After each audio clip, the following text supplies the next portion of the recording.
My appeal is the same as it has been for over a year. Please, British Columbians, in the interest of not just yourselves, but all of those around you, follow the rules. Sure, but for some, those rules just aren't specific enough.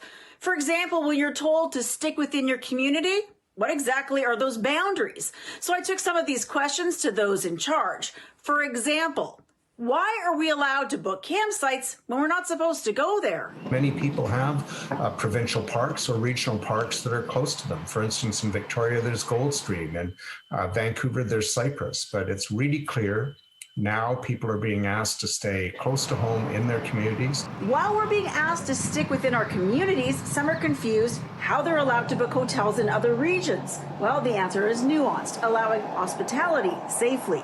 Tourism, Destination BC, all of them are really working on marketing to say, come stay close to home as possible.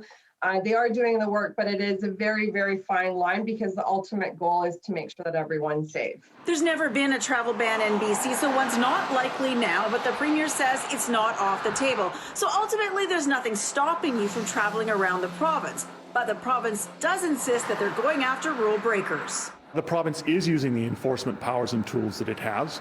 As of today, I can inform you that there have been 1,709 enforcement tickets issued.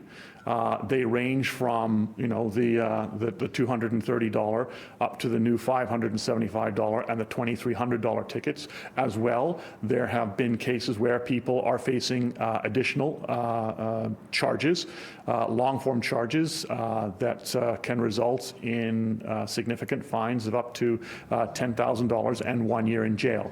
So to say that enforcement is not taking place is simply wrong. Those heading BC Health say deciding what's okay to do now and what's not isn't a trick question. It's about trying to find things that we can do safely and people recognizing that they need to make decisions for themselves about how to do that and that we know what we can do here in BC. So it's not meant to parse everything apart. If you have any doubts about it, don't do it right now. If you have any question about any activity, don't do it. That's how you cut through the confusion here. Horgan says those who want to be part of the solution are, and he understands those who followed the rules for so long are incredibly frustrated by those choosing not to do so and disregarding their sacrifices. It's not about disregarding the government for most people. It's about, hey man, I'm doing my part, why aren't you? And governments can do so much. The reality is the public has to be there. The vast majority are. For City News in Victoria, I'm News 1130's Liza Yuzda.